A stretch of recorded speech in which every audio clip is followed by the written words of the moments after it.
नमस्कार दोस्तों, स्वागत है आप सभी का हमारे चैनल सुविद्या में। आज की क्लास में हम बात करेंगे अंतःस्रावी तंत्र एंडोक्राइन सिस्टम की।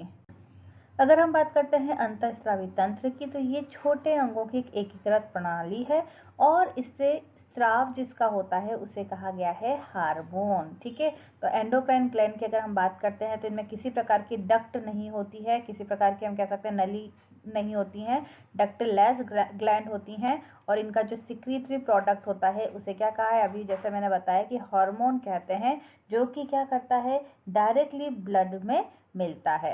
अब अगर हम बात करें ये इसके मुख्य कार्य क्या है, क्यों ये उत्तरदायी है, तो ये चयापचय यानी मेटाबॉलिज्म, विकास, यौवन, ऊतक क्रियाएं और व्यक्ति के मूड के लिए ये उत्तरदायी है। तो सिंपल सी बात है कि हर व्यक्ति के शरीर में कुछ अंतःस्रावी ग्रंथियां होती हैं, उससे एक आंतरिक स्त्राव होता है जो कि डक्टलेस ग्लैंड के थ्रू, और जो स्त्राव है उसे कहा जाता है हार्मोन। और ये जो हार्मोन है वो रक्त में मिलकर शरीर के विभिन्न भागों में पहुंच जाता है और शरीर के अंगों की कार्यप्रणाली को गतिशील बनाता है। अभी कई प्रकार की अंतःस्रावी ग्रंथियां हैं, हम उनके बारे में अध्ययन कर लेते हैं। ये देखिए, आप डायग्राम में देख सकते हैं एंडोक्राइन सिस्टम से रिलेटेड। देखिए, पीनियल ग्लैंड जो कि हमारे मस्तिष्क में पाई जाती है, इसी प्रकार पिट्यूटरी ग्लैंड एंड हाइपोथैलेमस ये भी हमारे मस्तिष्क में, मेल हो चाहे फीमेल हो, दोनों में ही ये मस्तिष्क में पाई जाती है। देन थायराइड और पैराथायराइड ग्लैंड, ठीक है ना, ये दो ग्लैंड्स हैं जो कि गले में पाई जाती हैं। After that thymus gland, pancreas, then adrenal gland जो कि हमारे किडनी के जस्ट ऊपर पाई जाती हैं, टेस्टिकल्स जो कि मेल में पाए जाते हैं, एंड ओवेरी जो कि फीमेल में पाई जाती है। बाकी सब सेम है, pineal, pituitary, thyroid, thymus, pancreas, adrenal gland, ovary and placenta. Okay, so one by one एक एक का अध्ययन कर लेते हैं। सबसे पहली है थायराइड ग्रंथि। ठीक है, हिंदी में से कहा जाता है अवटुका ग्रंथि। थायराइड ग्लैंड जो कि मैंने अभी बताया था, ये ग्रंथि जो है वो जीभ जो होती है हमारी, उसके मूल में और श्वास नलिका के सामने होती है। और ये ग्रंथि बालक के गले में रहती है और इससे जिस हार्मोन का निर्माण होता है उस हार्मोन को कहा जाता है थायरॉक्सिन हार्मोन। ठीक है ना, ये ध्यान रखें, थायरॉक्सिन हार्मोन। ये आप यहाँ पर देख सकते हैं थायराइड ग्लैंड, ये वाला जो पूरा पोर्शन है ये थायराइड ग्लैंड का है। अब इससे संबंधित अगर हम बात करते हैं कि भाई इसका स्राव पीयूषिका के अवटुका पोषक हार्मोन द्वारा नियंत्रित रहता है। और ये हमारा जो बेसल मेटाबॉलिक रेट है या बीएमआर है या नाड़ी गति या रक्तदाब को बढ़ाता है।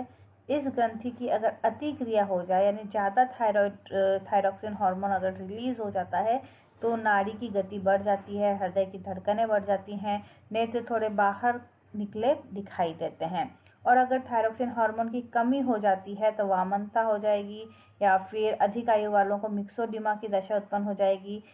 15 से 20 वर्ष का व्यक्ति जो है वो बहुत छोटा 7-8 साल का दिखाई देगा, उसकी बुद्धि का भी अधिक विकास नहीं होगा, पेट आगे से बड़ा हुआ दिखेगा, मुख खुला हुआ दिखेगा, बुद्धिमंद होगी। तो यहाँ पर देखिए मिक्सोडिमा में क्या होता है, हाथ और मुख पर थोड़ी सी वसा जो है वो एकत्रित हो जाती है, शरीर थोड़ा मोटा मोटा दिखाई देना है लगता है।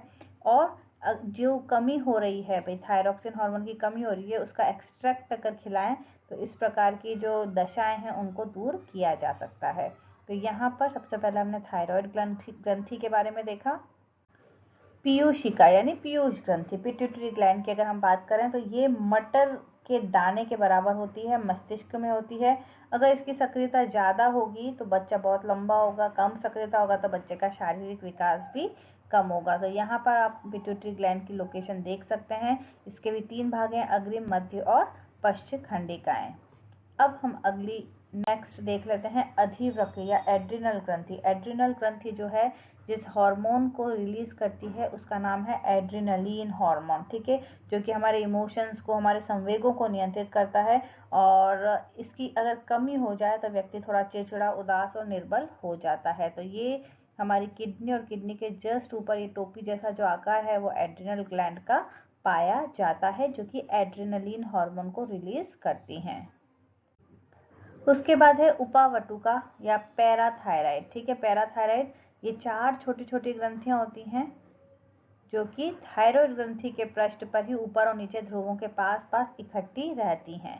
ठीक है। इनका जो मेन फंक्शन है अगर हम बताएं तो ये ग्रंथि जो है वो रक्त में कैल्शियम के स्तर को नियमित करने का काम करती हैं। तो मुख्य बात आपको यही याद रखनी है कि कैल्शियम जो है उसे ब्लड में नियमित करने का काम किसका होता है, पैराथायराइड का होता है। इसके बाद होती हैं रिप्रोडक्टिव ग्लैंड, जनन ग्रंथियां। पुरुषों में एंड्रोजन और महिलाओं में एस्ट्रोजन नामक हार्मोन पाया जाता है। और ये दो प्रकार की ग्रंथियां हो जाएंगी, एक तो टेस्टिस और ओवेरी। ठीक है, पहली ग्रंथि जो है टेस्टिस वो पुरुषों में होती है, दूसरी स्त्रियों में होती है प्रजनन ग्रंथियां। इसी के अलावा एक और ग्रंथि है थाइमस ग्रंथि। थाइमस ग्रंथि जो है वो गर्दन के निचले हिस्से और छाती के ऊपरी हिस्से में पाई जाती है और इससे थाइमस हार्मोन जो है वो रिलीज होता है। शरीर की रोग प्रतिरक्षा प्रणाली के विकास के लिए थाइमस ग्रंथि बहुत ज़्यादा आवश्यक है। तो यहाँ पर हमने मुख्य रूप से 6 प्रकार की ग्रंथियां, अंतःस्रावी ग्रंथियों के बारे में अध्ययन किया। बहुत बहुत धन्यवाद।